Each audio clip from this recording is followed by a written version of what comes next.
시어머니가 제 생일 선물 봉투를 열어보시더니 표정이 삐뚤어지셨어요. 뭐야, 이게 다냐? 그리곤 봉투를 밥상에 탁 내던지셨습니다. 봉투에서 튀어나온 현금이 밥상 위로 흩어졌죠. 미라는 명품백을 사왔는데 넌 고작 이게 최선이야? 어머니, 제가 지금 돈벌이가 없어서요. 그래도 정성껏 준비한 건데. 정성? 정성이면 다야? 정성의 표현은 돈의 액수다. 어머니, 동서도 나름 노력한 거잖아요. 형편이 안 좋으니까 어쩔 수 없죠. 그런데요, 몇 년 뒤 황당한 일이 벌어졌어요. 그 깐깐하던 시어머니가 제 앞에서 무릎을 꿇으셨습니다.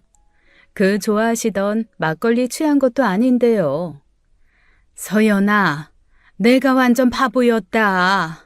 네가 진짜 백이었는데 네가 우리 집 보배다. 눈물을 뚝뚝 흘리며 제 손을 잡으셨어요.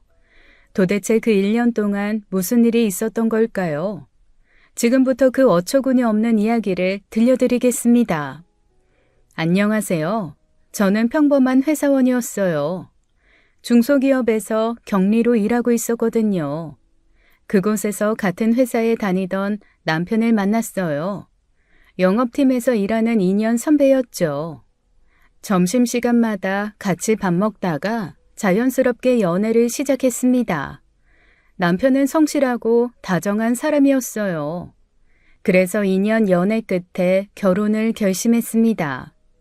상견례 때 처음 시부모님을 만났는데 인상이 참 좋으셨어요.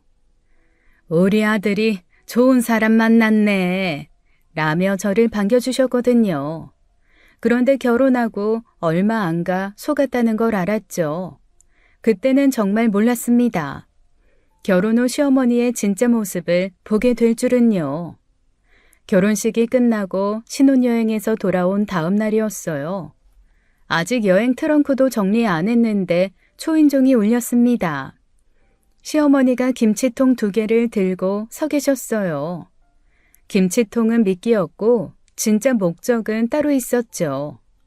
시어머니가 집안을 둘러보시더니 말씀하셨어요. 소파 쿠션도 들어보고 싱크대 서랍도 열어보셨습니다. 마치 집 감정사가 온 것 같았어요. 집이 깔끔하네. 살림 잘할 것 같아. 그런데 서연아, 너 직장 그만둘 생각 없지?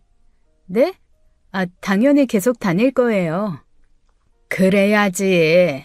우리 아들 월급이 얼마나 된다고. 너까지 놀면 어떻게 살겠어?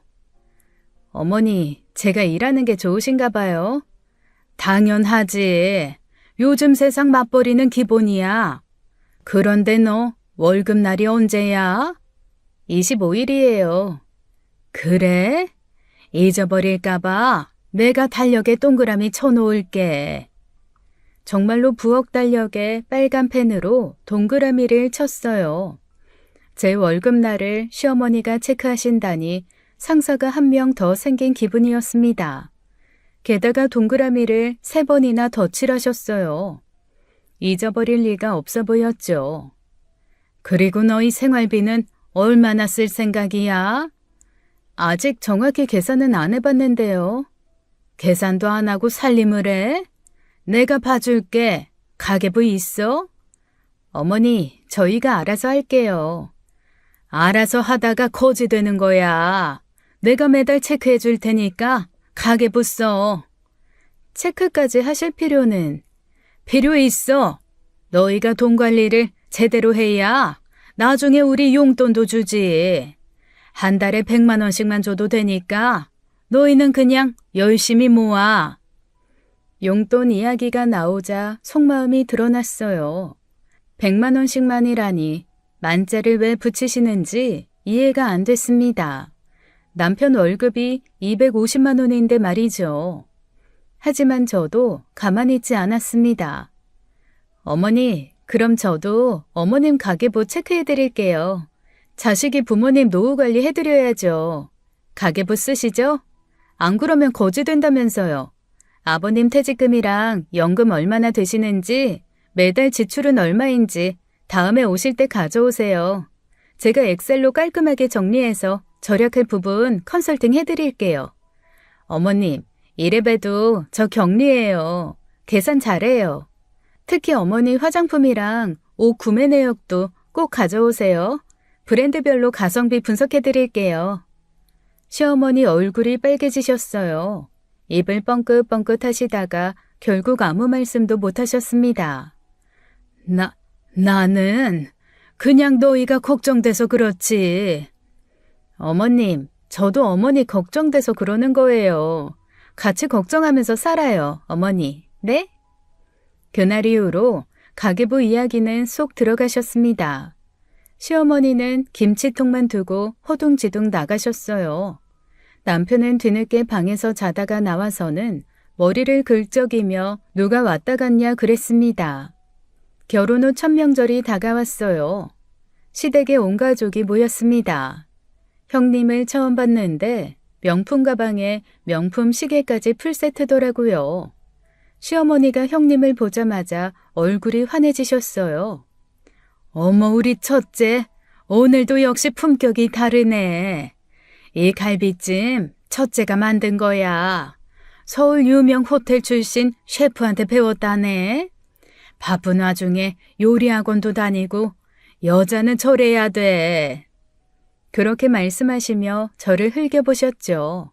저는 신경 안 쓰고 태연하게 음식들을 접시에 담았어요.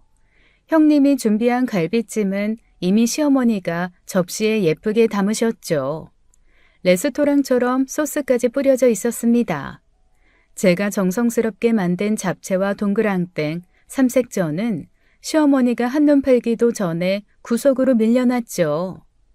마치 주인공 자리를 빼앗긴 조연처럼 식탁 끝에서 외로이 놓여 있었습니다. 우리 첫째 좀 봐. 명문대 나와서 대기업 다니잖아. 요리도 호텔 수준이고. 이게 진짜 배기 며느리지. 어머니, 동서도 전이랑 잡채 엄청 공들였던데요. 전? 잡채? 그거야 아무나 만드는 거지. 뭐 요즘은 애들도 유튜브 보고 만들잖아. 이 갈비찜 봐라. 이런 게 클라스지. 저는 조용히 형님의 갈비찜을 맛봤어요. 순간 목이 타는 것 같았습니다. 소금 항아리를 엎은 것 같은 짠맛이었죠. 젓가락에 집힌 갈비 하나로 일주일치 나트륨을 섭취한 기분이었어요. 아유, 갈비찜이 많이 짠데. 당신이 싱겁게만 먹으니까 그렇지. 첫째가 얼마나 정성 들였는데. 짜네 마네. 그냥 주는 대로 드셔요. 나 혈압약 먹는 거 알잖아. 이렇게 짜면 못 먹어. 그럼 조금만 드세요. 첫째 기분 상하게 왜 그래요? 저는 아무 말 없이 제 잡채를 먹었어요. 그런데 시아버지가 제 음식들을 드시더니 연신 젓가락질을 하셨습니다. 둘째 잡채는 맛있네. 아, 이 동그랑땡도 아주 맛있고 내가 먹어본 것 중에 제일이다. 감사해요, 아버님. 아버님 혈압 생각해서 싱겁게 했어요. 싱거운 게 뭐가 좋아? 그런 맛이 없잖아. 어머니, 아버님 약 드시잖아요. 그래도 명절엔 다른 가족들도 있는데 맛있게 만들어 먹어야지. 영감 입맛 맞추면 다른 가족들은 뭐 맛없지. 으이그. 그래도 갈비는 너무 짜네. 당신 양념을 너무 많이 넣는 거 아니야? 세 병을 다 넣더니. 세 병? 시판 소스 넣은 거냐? 그렇게 시어머니가 자랑하던 형님표 갈비찜은 시판 양념 소스로 만든 갈비찜이었죠. 순간 분위기가 불리하게 돌아가는 걸 형님이 재빠르게 캐치했습니다. 형님이 화제를 돌리며 자랑스럽게 말했어요. 어머님, 아버님, 제가 준비한 한우 선물 보셨어요? 1+++ 등급이에요. 한 세트에 50만 원이 넘는데 그것도 물량이 없어서 간신히 사왔어요. 어머님, 아버님 생각해서요. 아이고, 역시 우리 첫째 마음 씀씀이가 다르구나. 둘째는 뭐가 좋았니? 제가 준비한 사과 박스를 보시더니 실망스러운 표정을 지으셨어요. 사과? 이게 전부야? 동네 마트에서도 살 수 있는데 첫째는 50만 원짜리 한우인데 너는 사과만 가지고 왔니? 어머니, 이거 청송 꿀사과예요. 당도가 15브릭스가 넘는 최상품이에요. 브릭스고 뭐고 사과는 사과지. 한우하고 비교가 되나? 맞아요. 비교는 안 되죠. 이해해 주세요. 다음에는 더 좋은 거 들고 올게요. 그리고 이거. 저는 따로 준비한 돈 봉투도 시아버님과 시어머니에게 따로따로 드렸어요. 아이고, 뭘 이런 걸. 어머, 용돈이니? 네, 어머님. 그리고 이 사과는 아버님도 드실 수 있어요. 아버님, 한우는 콜레스테롤 때문에 못 드시잖아요. 맞아. 의사가 적색육 먹지 말라더라. 사과가 식이섬유도 풍부하고 혈압 관리에도 좋대요. 시어머니 표정이 굳어졌어요. 시아버지가 감동받은 표정으로 제 손을 잡으셨습니다. 둘째가 날 이렇게 생각해주네. 이 사과 정말 달고 맛있다. 저도 어머님 건강 생각했는데. 형님 갈비찜도 정말 맛있어요. 어머니는 짠 거 좋아하시니까 딱이죠. 어머니 많이 드세요. 아버님은 건강상 못 드시니까 어머니라도 맛있게 드셔야죠. 시어머니는 갈비를 먹다가 물을 벌컥벌컥 마셨어요. 정말 짰나 봅니다. 시어머니는 말문이 막히셨어요. 형님도 얼굴이 빨개져서 아무 말도 못했습니다. 그날 저녁 시아버지가 제게 귓속말을 하셨어요. 잘했어. 앞으로도 이렇게 해. 명절이 끝나고 한 달쯤 지났어요. 시어머니가 집에 오셨습니다. 이번엔 형님과 함께였어요. 형님은 새로 산 명품 원피스를 입고 있었는데 패션쇼장에서 나온 것 같았습니다. 시어머니가 형님을 위아래로 훑어보시더니 감탄하셨어요. 우리 첫째는 머리 봐도 모델 같네. 피부도 하얗고 몸매도 날씬하고. 어머니 그만하세요. 동서도 예뻐요. 둘째? 둘째는 좀 그렇잖아. 피부도 까무잡잡하고 살도 많이 쪘고. 저는 거울을 슬쩍 봤어요. 까무잡잡하다기보다는 건강한 구릿빛이었고 통통하기보다는 볼륨감 있는 편이었죠.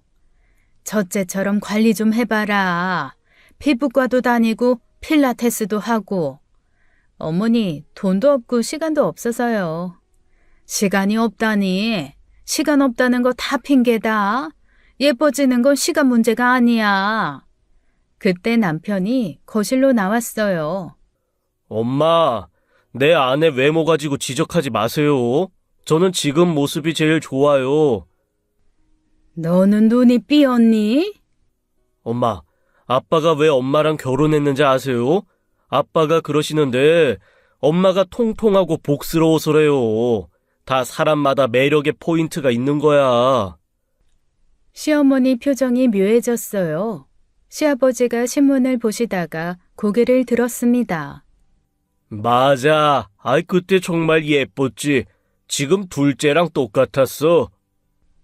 그때랑 지금이 다르지. 세월에 따라 미의 기준이 다른 법이야. 그래?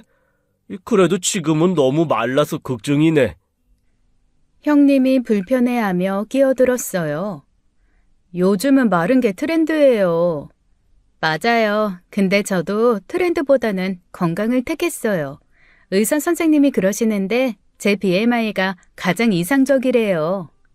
BMI? 그게 뭔데? 체질량 지수예요. 건강의 척도죠. 형님이 스마트폰을 꺼내 BMI를 계산하더니 표정이 굳었어요. 저체중이 나왔나 봅니다. 그래도 하얀 피부가 고급스러운데. 어머니, 제가 회사에서 해외 바이어들 만나는데요. 다들 제 피부톤이 엄청 건강해 보인다고 부러워해요.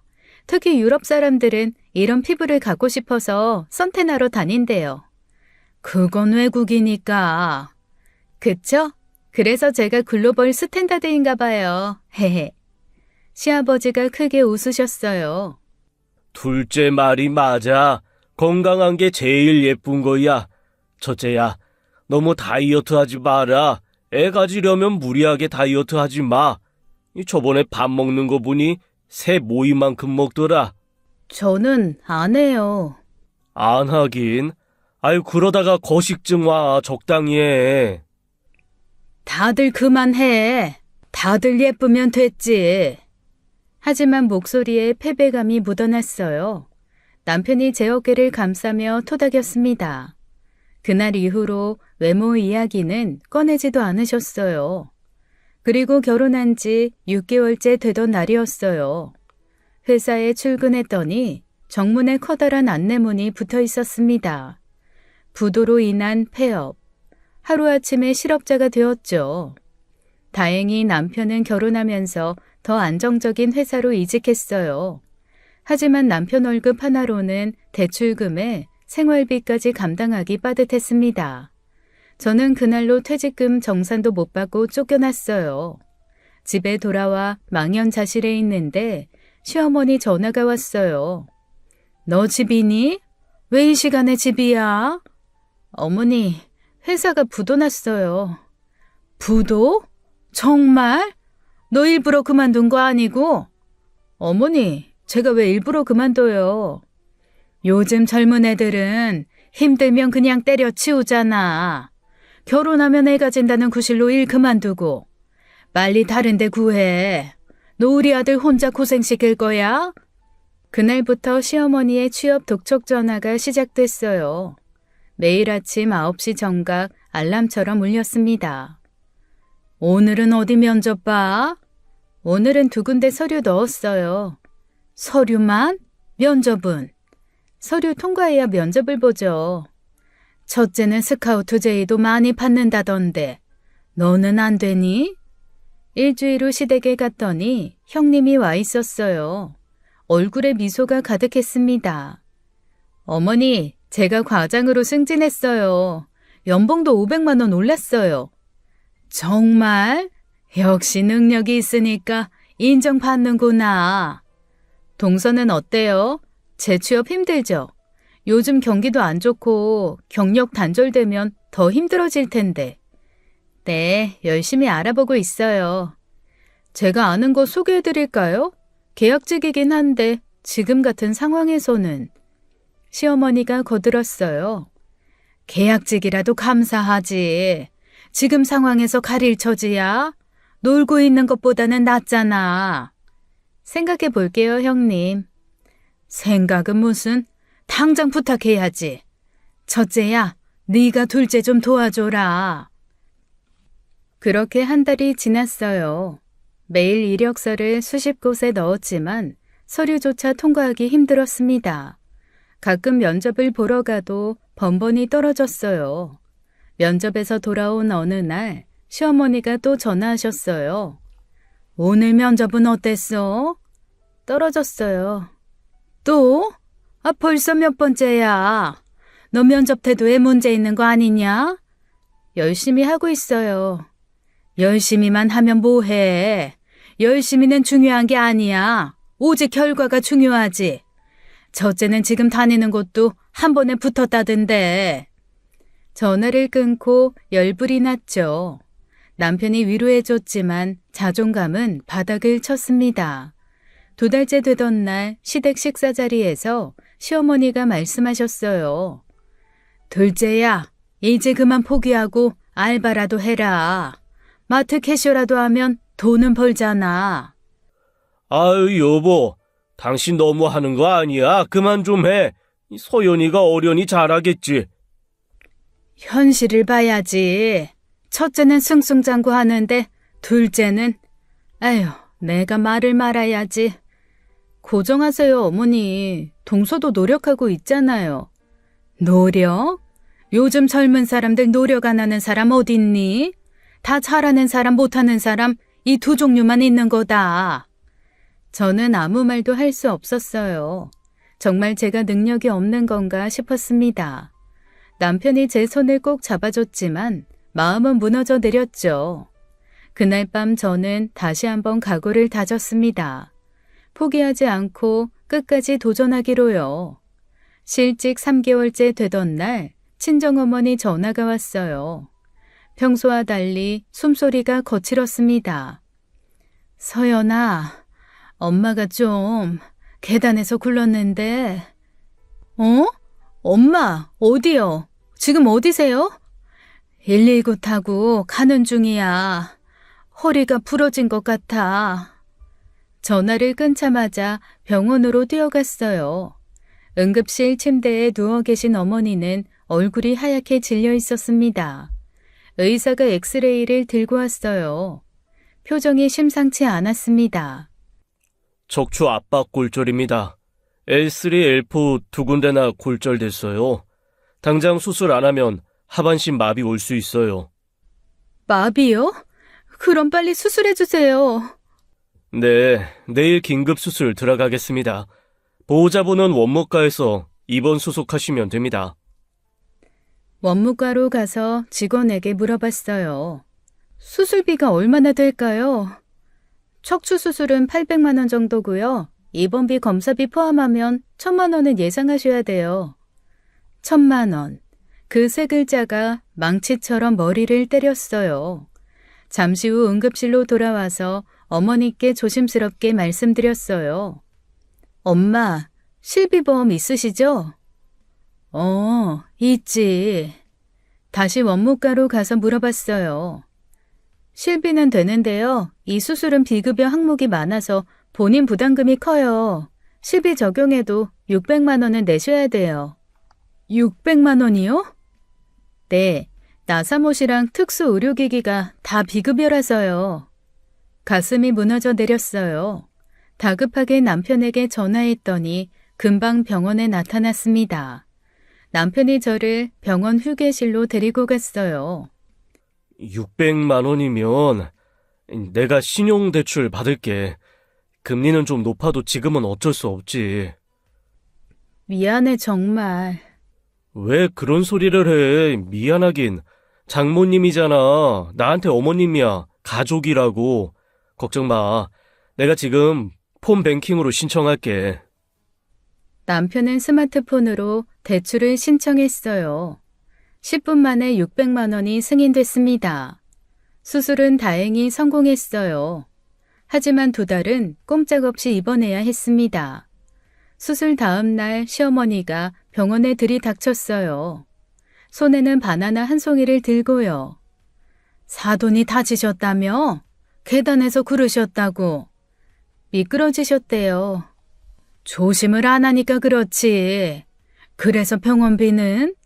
저희가 해결했어요. 그러니까 어떡해. 남편이 대출받아서. 헐, 너 우리 아들 빚쟁이 만들었니? 아이고 세상에. 이래서 돈 없는 집이랑 사돈 맺으면. 그때 병실 문이 열렸어요. 어머니가 검사 마치고 휠체어에 타고 들어오셨습니다. 아이고 사돈, 많이 아프셨어요? 제가 늦게 알아서. 아니에요. 괜찮아요. 와주셔서 감사해요. 그럼 저는 이만 가볼게요. 빨리 나으세요. 시어머니가 황급히 병실을 나가셨어요. 어머니는 아무 말 없이 눈을 감으셨습니다. 나중에 어머니가 조용히 말씀하셨어요. 서연아, 네 시어머니가 뭐라고 하시던? 아니에요. 그냥 안부 여쭤보시고 가셨어요. 다 들었어. 돈 없는 집이라고. 엄마, 미안해. 엄마가 집만 됐구나. 서연아, 너무 미안해. 최서방한테도 정말 미안해서. 엄마 왜 그래? 그냥 빨리 나으시기만 하세요. 내가 퇴원하면 일해서 그 돈 꼭 갚을게. 저는 어머니 손을 꼭 잡았어요. 이렇게 아프신 중에도 저를 걱정하시는 어머니. 눈물이 났습니다. 시어머니 말은 가시처럼 가슴에 박혀 있었죠. 시어머니 생신이 다가오고 있었습니다. 저는 구직 상태라 주머니 사정이 너무 어려웠어요. 그쯤 남편도 일이 크게 없어 인센티브를 받지 못해 가정 상황이 말도 못할 상황이었죠. 그래도 며느리가 빈손으로 갈 수는 없었어요. 비상금을 긁어 모아 겨우 30만 원을 마련했습니다. 깨끗한 흰 봉투에 정성스럽게 넣었어요. 이게 제가 할 수 있는 최선이었죠. 생신 당일 온 가족이 시댁에 모였습니다. 형님이 커다란 백화점 쇼핑백을 들고 왔어요. 시어머니 앞에서 선물을 꺼내는 순간 모두가 탄성을 질렀습니다. 어머니, 이번에 나온 신상 가방이에요. 어머니 생각해서 샀는데 마음에 드셨으면 좋겠어요. 아이고, 이게 뭐니? 백화점에서 보고 갖고 싶었던 건데. 우리 큰며느리가 정말 센스가 있구나. 어머니가 좋아하시니 저도 기뻐요. 들어보세요. 가볍죠? 정말 가볍네. 디자인도 고급스럽고. 여보, 이것 좀 봐요. 우리 큰며느리가 이렇게 비싼 걸 사왔어요. 시어머니는 가방을 이리저리 들어보며 자랑을 멈추지 않았습니다. 형님은 겸손한 미소를 지으며 칭찬을 받았어요. 저는 제 봉투를 만지작거리며 차례를 기다렸죠. 드디어 제 차례가 왔습니다. 떨리는 손으로 봉투를 내밀었어요. 시어머니는 봉투를 받더니 바로 열어보기 시작했습니다. 돈을 한 장 한 장 세기 시작하더니 갑자기 얼굴이 굳어졌어요. 온 가족이 조용해졌습니다. 불길한 침묵이 식탁을 감쌌죠. 이게 다니? 겨우 30만 원? 요즘은 애들 용돈도 이렇게 안 준다. 너는 시어머니 생신이 이 정도밖에 안 되니? 죄송해요, 어머니. 다음 생신 때는. 다음은 다음이고 그게 무슨 핑계야. 시어머니는 봉투를 밥상 위로 휙 내던졌습니다. 그런데 너무 세게 던지셨는지 봉투에서 돈이 다 튀어나왔죠. 돈다발이 된장찌개와 김치 위로 흩어졌어요. 온 가족이 충격에 얼어붙었죠. 시어머니께서도 순간 당황하셨습니다. 시어머니께서도 그렇게까지 하려고 할 생각은 아닌 듯 했어요. 하지만 이미 화를 내셨으니 자존심을 위해 계속 밀어붙이셨죠. 이런 푼돈으로 응? 날 무시하는 거야? 응? 내가 그렇게 만만해 보여? 어머니, 그런 뜻이 아니에요. 죄송해요. 됐어. 이런 돈은 필요 없어. 차라리 안 주는 게 나아. 저는 떨리는 손으로 음식에 떨어진 돈을 주우려 했습니다. 남편이 벌떡 일어나 제 손을 잡았어요. 남편이 대신 돈을 주워 담기 시작했죠. 엄마, 이건 너무하신 거 아니에요? 그래도 우리는 얼마나 어렵게 준비한 건데요. 뭐? 네가 지금 며느리들 앞에서 엄마한테. 당장 그만해. 지금 뭐 하는 짓이야? 당신이 실수한 거잖아. 30이면 어떻고 10이면 어때? 성의가 중요한 거지. 이 성의를 이렇게 짓밟으면 되겠어? 큰 며느리 좀 봐요. 이게 며느리의 차이라고요. 하나는 명품 가방 사오고 하나는 돈 없어 내 아들 대출이나 받게 하고. 아이고 속상해. 어머니, 동서도 나름대로 준비한 거잖아요. 고정하세요. 나름대로? 이게 나름대로니? 내가 오늘 일만으로 이러는 게 아니야. 평소에도. 당신 이제 그만해. 당신이 지금 무슨 말을 하는지 알아? 실수를 했으면 어른답게 먼저 사과를 해. 어디서 고집을 부리면서 어거지를 부려? 내가 오늘 정말 당신한테 실망을 많이 하네. 시아버지께서는 식사를 끝내지 않고 방으로 들어가셨습니다. 남편이 제 어깨를 감싸 안았어요. 떨고 있는 저를 꼭 안아주었죠. 그래도 제 마음의 상처는 쉽게 아물지 않았습니다. 식사가 끝날 때까지 시어머니는 삐딱한 표정으로 앉아 있었습니다. 시아버지의 호통에도 여전히 불만스러운 눈빛이었어요. 그날의 모욕은 제 가슴에 깊은 상처로 남았습니다. 시어머니 생신잔치가 끝나고 며칠 후였습니다. 형님에게서 갑작스러운 연락이 왔어요. 카페에서 차 한잔 하자는 제안이었죠. 평소 형님과 단둘이 만날 일이 없었습니다. 무슨 일인가 싶어서 나갔어요. 형님은 이미 도착해서 기다리고 있었죠. 강남의 번화한 카페였습니다. 형님은 늘 그렇듯 비싼 명품 가방을 옆에 두고 있었어요. 저를 보더니 손짓으로 불렀죠. 동서, 왔어? 앉아봐. 내가 오늘 부른 건 다름이 아니라 동서한테 정말 좋은 기회를 주고 싶어서야. 돈 벌 수 있는 아주 확실한 방법이 있거든. 좋은 기회요? 무슨? 투자야. 내가 아는 곳인데 월 10%를 보장해줘. 말도 안 되는 수익률이지? 월 10%라니 형님 말대로 정말 말이 안 되는 수익률이었어요. 저는 경계심이 들기 시작했어요. 그런 높은 수익률은 대부분 사기였죠. 하지만 형님은 자신만만한 표정이었습니다. 내가 벌써 6개월째 하고 있는데 매달 정확히 수익금이 들어온다. 나도 처음에 지인한테 소개받았을 때 의심했는데 정말 믿을 만한 곳이야. 동서도 조금씩 시작해봐. 인생 역전의 기회야. 지금처럼 가난하게 살 거야? 형님, 마음은 감사해요. 정말 고맙지만 저 지금 여유 자금이 전혀 없어요. 투자할 돈이 어디 있겠어요.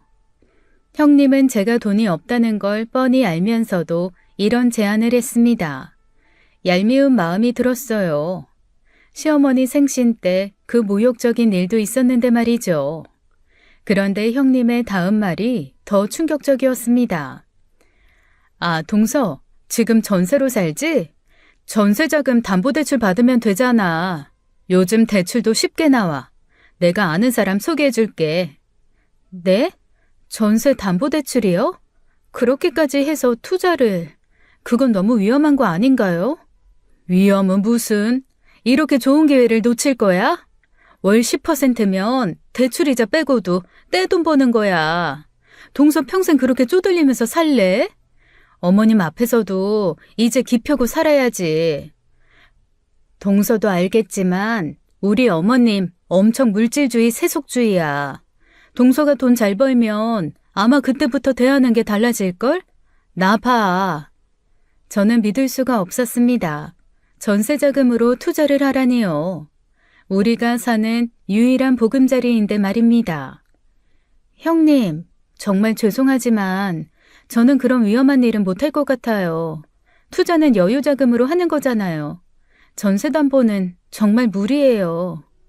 위험하다니 내가 거짓말하는 것 같아? 벌써 6개월째 받고 있다니까. 동서는 참 그렇게 겁이 많아? 어차피 인생 한 방이야. 큰 돈 벌고 싶으면 리스크를 당연히 안고 가야 하는 거야. 형님은 점점 목소리가 높아졌습니다. 제가 자신을 못 믿는다고 생각한 모양이었어요. 주변 사람들이 쳐다보기 시작했습니다. 하지만 저는 단호하게 거절했죠. 형님, 정말 좋은 기회 알려주셔서 감사해요. 하지만 전 지금 상황에서 투자할 수 없어요. 남편과도 상의해야 하고요. 이해해 주세요. 그래, 좋은 기회를 줘도 싫다는데 내가 어째? 나중에 후회하기 없기다. 난 분명 동서한테 기회 줬어. 형님이 그렇게 말하고 일어섰어요. 비싼 구두 소리가 멀어져 갔어요. 저는 남은 커피를 혼자 마시며 씁쓸했습니다. 형님과의 만남 이후 일주일이 지났습니다. 대학 동창 은지에게서 전화가 왔어요. 반가운 목소리가 들려왔죠. 서연아, 나야. 잘 지내지? 혹시 아직도 구직 활동 중이야? 우리 회사에 마케터 자리가 났는데 관심 있어? 정말? 어떤 일인데? 온라인 쇼핑몰 마케팅이야. 기본급은 적지만 판매 실적에 따라 커미션을 받아. 잘하면 대박 날 수 있어. 저는 망설임 없이 면접을 보러 갔습니다. 사장님은 은지의 추천을 믿고 바로 채용해 주셨어요. 드디어 새로운 시작이었죠. 처음엔 모든 게 낯설었습니다. SNS 마케팅이라는 게 쉽지 않았어요. 하지만 포기하지 않고 밤낮으로 연구했죠. 인스타그램, 유튜브, 틱톡을 분석했습니다. 어떤 콘텐츠가 사람들의 관심을 끄는지 파악했어요. 그리고 과감한 시도를 시작했죠. 유명 유튜버들에게 직접 연락했습니다. 우리 상품을 소개해달라고 부탁했어요. 처음엔 거절당하기 일쑤였어요. 하지만 포기하지 않았습니다. 진심을 담은 제안서를 계속 보냈어요. 드디어 한 유튜버가 응답했죠. 그 협업이 대박을 쳤습니다. 하루 만에 주문이 1000건을 넘어섰어요. 사장님도 직원들도 모두 놀라워했죠. 서연아, 너 정말 천재 아니야? 어떻게 이런 생각을 했어? 나도 마케팅 3년 차인데 너만 못해. 아니야, 그냥 운이 좋았을 뿐이야. 운이 아니라 재능이야. 사장님도 너 때문에 완전 신났어. 이번 달 커미션 기대해도 좋을 거야. 입사 한 달 만에 첫 월급을 받았습니다. 기본급의 커미션까지 200만 원이 넘었어요. 2달째는 350만 원, 3달째는 믿기 힘든 일이 일어났죠. 월 커미션이 500만 원을 돌파한 겁니다. 통장에 찍힌 숫자를 보고도 믿기지 않았어요. 떨리는 손으로 남편에게 전화했죠. 여보, 이번 달 월급이 500만 원이 넘어. 뭐? 정말이야? 와, 당신 정말 대단해. 내 아내가 이렇게 능력자였구나. 오늘은 축하하러 오랜만에 외식하자. 남편의 기쁜 목소리에 눈물이 났습니다. 그동안 경제적으로 집만 됐다고 생각했거든요. 드디어 제 몫을 하게 된 것 같았어요. 하지만 저는 돈을 쓰지 않았습니다. 외식도 소박하게 하고 모든 돈을 저축했어요. 때로는 성실함과 저축만이 답일 때도 있잖아요. 아니, 저는 그것이 언제나 정답이라고 생각하는 사람 중 하나였거든요. 서연 씨, 이번 달도 최고 실적이에요. 서연 씨 덕분에 회사가 사네 살아. 앞으로도 잘 부탁해요. 감사합니다, 사장님. 더 열심히 하겠습니다. 매일 새벽까지 일했습니다. 새로운 마케팅 전략을 구상했어요. 인플루언서들과의 네트워크도 넓혀갔죠. 넉 달째가 되자 월 수입이 600만 원을 넘었습니다. 5달째는 800만 원에 육박했고요. 저축 통장의 잔고가 빠르게 늘어갔죠. 돈이 모여가니 힘든지도 모르겠고 신만 났죠. 그저 열심히 일하고 저축하는 것만 생각했습니다. 토요일이 되어 시부모님께 외식을 대접하기로 했습니다. 형님 부부는 개인 일정이 있다며 불참했어요. 저희 부부만 모시고 고급 한정식 집에 갔죠. 시어머니는 여전히 저를 차갑게 대했습니다. 하지만 시아버지는 따뜻하게 맞아주셨어요. 식사를 마치고 시댁에 들러 차를 마시기로 했죠. 시아버지가 안방으로 들어가셨습니다. 옷을 갈아입으시려는 것 같았어요. 그런데 갑자기 시아버지의 목소리가 들렸죠. 여보, 이게 뭐야? 화장대 서랍에 있는 이 서류가 뭐냐고? 시어머니가 화들짝 놀라며 안방으로 뛰어갔습니다. 저희도 불안한 마음에 따라갔어요. 시아버지가 서류 뭉치를 들고 계셨죠. 아파트 담보대출 계약서? 2억? 이게 도대체 뭐냐고? 시어머니의 얼굴이 순간 하얗게 질렸습니다. 숨겨두었던 서류가 들통난 것이었어요. 거실로 나온 시아버지의 손이 떨리고 있었죠. 그게... 아파트 담보대출 2억? 내가 모르는 사이에 2억을 빌렸다고? 당신 지금 정신이 있는 거야? 거실이 순식간에 얼어붙었습니다. 남편과 저는 서로를 바라보며 당황했어요. 시어머니는 고개를 숙인 채 떨고 있었죠. 시아버지가 서류를 하나하나 확인하기 시작했습니다.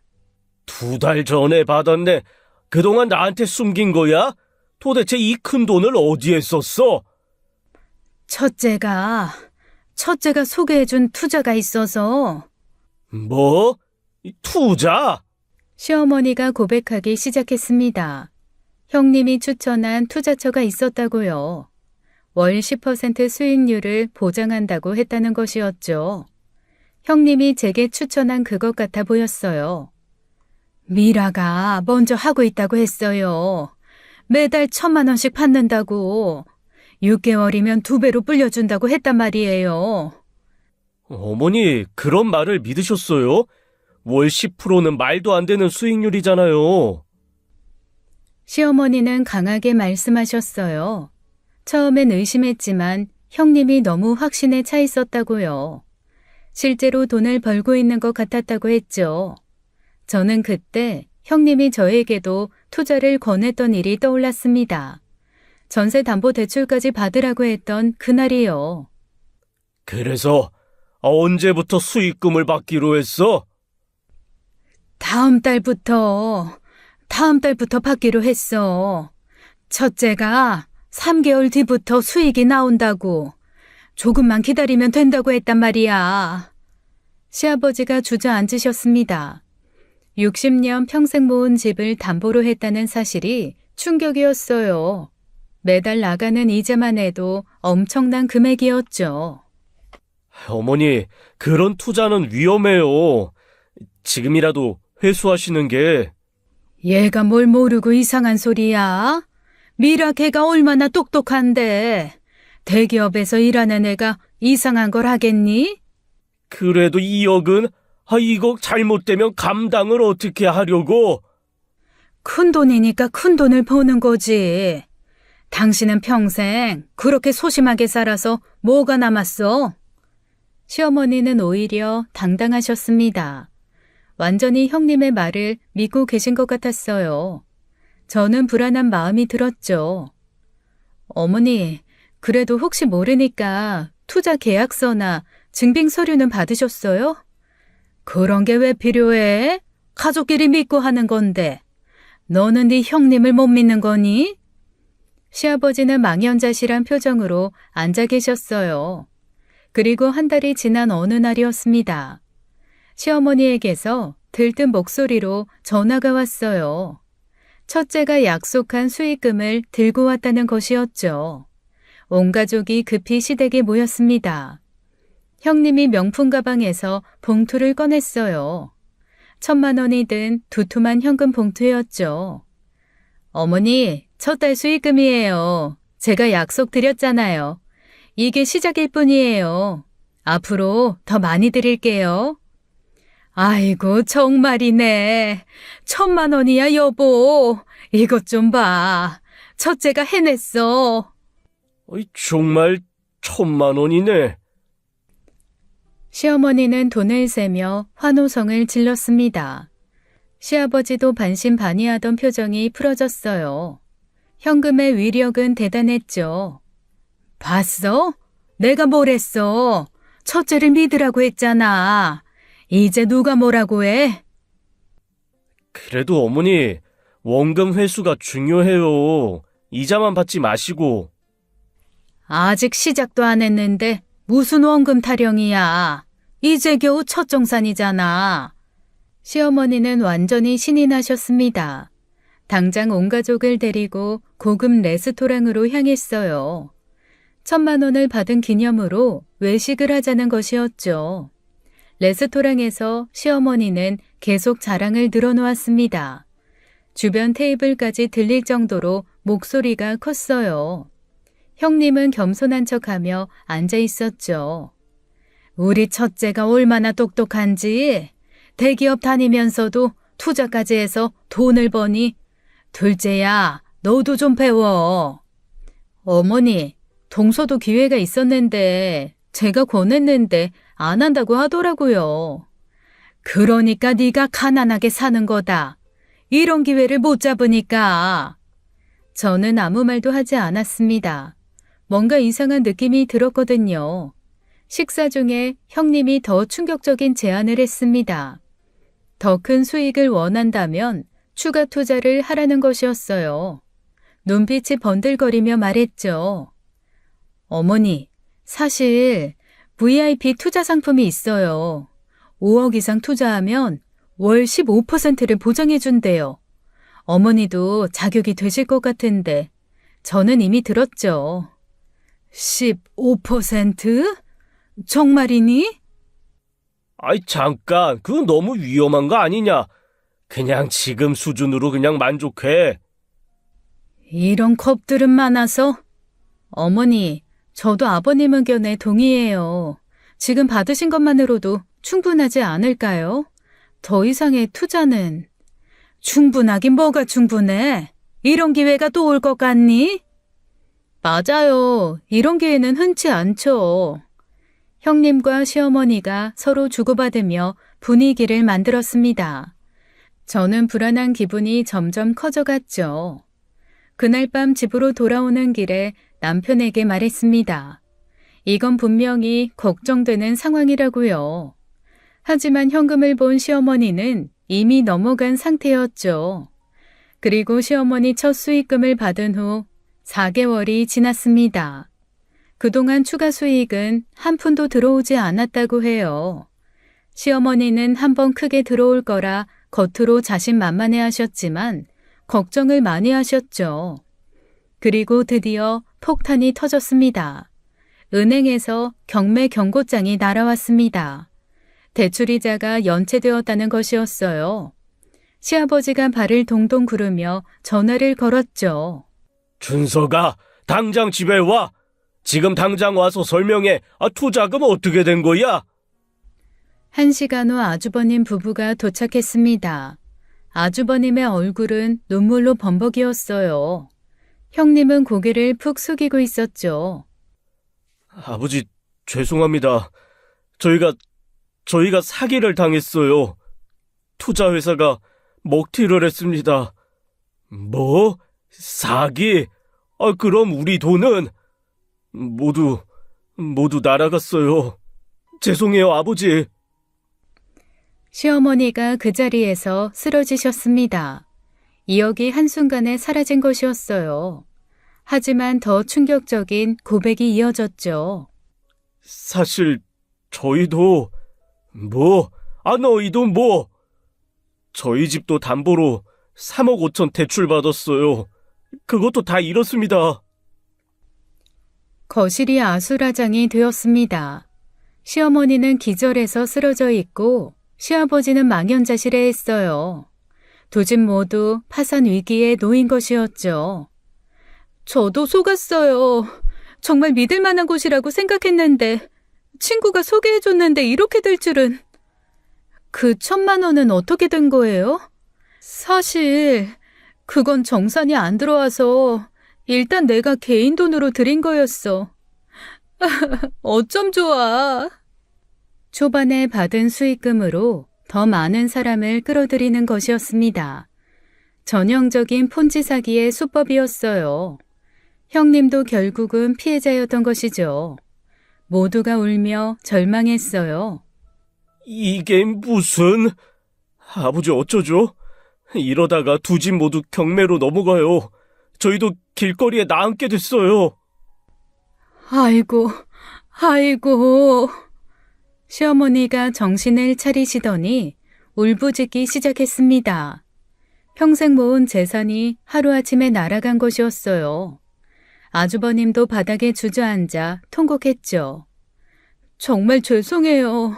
다 제 잘못이에요. 제가 너무 욕심을 부렸어요. 이제 와서 그런 말이 무슨 소용이야?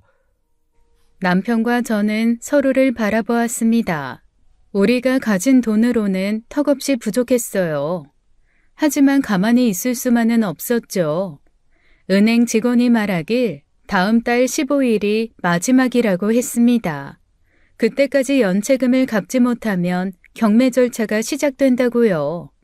두 가족 모두 벼랑 끝에 서 있었습니다. 절망적인 울음소리만 가득한 거실이었습니다. 저는 조용히 핸드폰 뱅킹 앱을 열었어요. 통장 잔고를 확인했죠. 남편이 제 어깨를 잡았습니다. 무슨 생각을 하는지 알아챈 것 같았어요.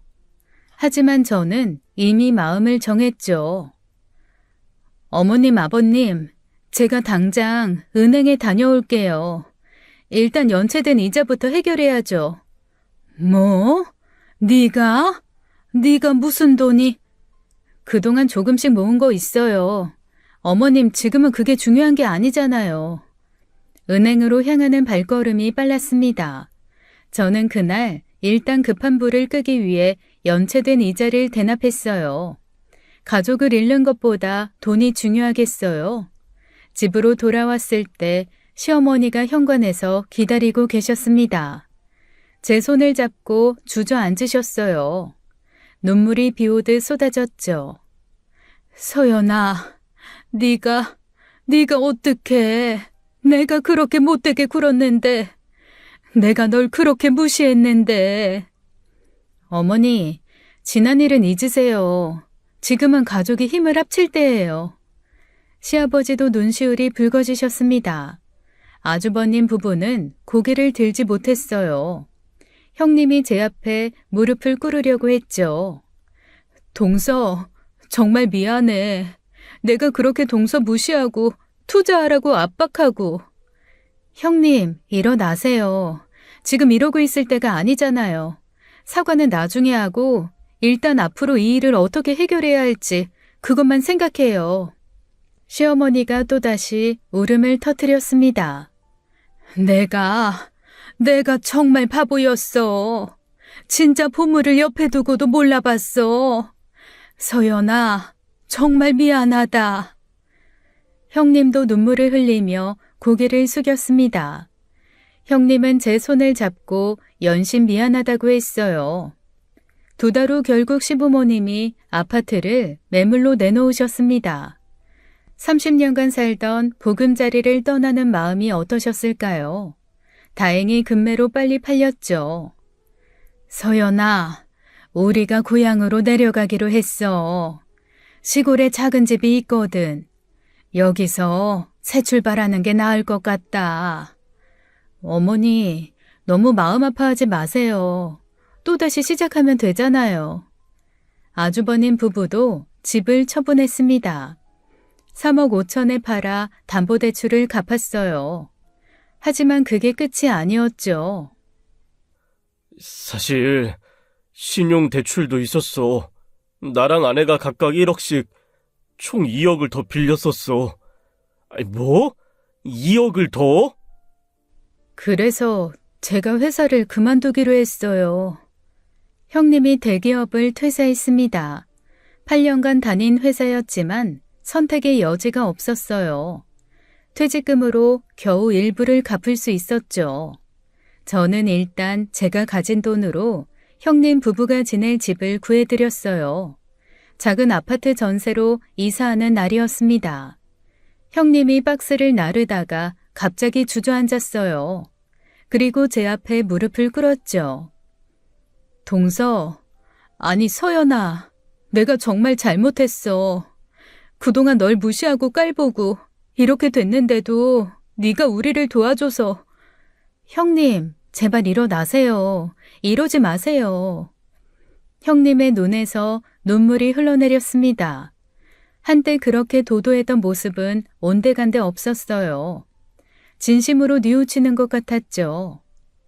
나 이제 아무것도 없어. 명품도, 직장도, 집도, 자존심도 다 버렸어. 형님, 그런 말씀 마세요. 다시 시작하면 돼요. 언제나 다시 시작할 수 있잖아요. 저는 형님을 일으켜 세웠습니다. 그리고 조심스럽게 제안했어요. 뜻밖의 제안에 형님이 놀랐죠. 형님, 저희 회사에서 같이 일해보실래요? 온라인 마케팅인데 형님도 충분히 하실 수 있어요. 못 배운 저도 이렇게 잘하는데 형님이 하시면 진짜 대박 날 거예요. 제가 다 알려드릴게요. 제 노하우. 정말? 날 받아줄 거야? 당연하죠. 우린 가족인데요. 형님이 제 손을 꼭 잡았습니다. 떨리는 목소리로 대답했어요. 새로운 시작을 약속하는 순간이었죠. 열심히 할게. 정말 열심히 할게. 동서가 시키는 대로 다 할게. 이번엔 절대 욕심 안 부릴게. 시부모님이 시골로 떠나는 날이었습니다. 작은 트럭에 짐을 싣고 계셨어요. 시어머니가 저를 꼭 안아주셨죠. 서연아, 우리가 너한테 빚진 게 너무 많아. 시골에서 열심히 농사지어서 갚으마. 몸에 좋은 것들 많이 보낼게. 정말 고맙다, 둘째야. 네 은혜는 죽어도 못 잊어. 모두가 새로운 출발선에 섰습니다. 잃은 것은 많았지만 얻은 것도 있었어요. 진정한 가족의 의미를 깨달은 것이었죠. 형님과 함께 일한 지 6개월이 지났습니다. 처음엔 서툴렀지만 형님은 정말 열심히 배웠어요. 이제는 제가 믿고 맡길 수 있는 동료가 되었죠. 서연아, 이번 상품 판매량이 대박이야. 네가 가르쳐준 대로 했더니 정말 되네. 나도 이제 제법 마케터 같지? 형님, 진짜 대박. 시골에서 택배가 도착했습니다. 시어머니가 보내주신 유기농 채소들이었어요. 매주 빠짐없이 보내주셨죠. 추석이 되어 모두 시골집에 모였습니다. 작은 집이었지만 온기가 가득했어요. 시어머니가 저를 보자마자 달려오셨죠. 우리 서연이 왔구나. 많이 보고 싶었어. 얼굴이 왜 이렇게 말랐니? 트렌드에 맞게 다이어트 중이죠 뭐. 어머님 건강하신 것 같아서 다행이에요. 서연아, 아휴, 내 딸. 네가 우리를 살렸다. 시어머니가 저를 꼭 안고 우셨습니다. 시아버지도 다가와 제 손을 잡으셨어요. 거친 손에서 진심이 느껴졌죠. 우리가 진짜 보물을 몰라봤어. 돈이 보물인 줄 알았는데 사람이 보물이더구나. 3년 후 저는 제 이름을 건 온라인 쇼핑몰을 열었습니다. 형님은 여전히 저와 함께 일하고 있었죠. 시부모님은 여전히 시골에서 농사를 지으셨습니다. 우리 쇼핑몰의 유기농 식품 공급처가 되셨어요. 아주버님도 이제는 안정적인 직장을 다니고 계셨죠. 가끔 온 가족이 모이면 그때 일을 추억처럼 이야기했습니다. 아픈 기억이었지만 우리를 더 단단하게 만든 시간이었어요. 진정한 가족이란 어려울 때 서로를 포기하지 않고 함께 일어서는 사람들이라는 것을 가슴 깊이 새겼습니다.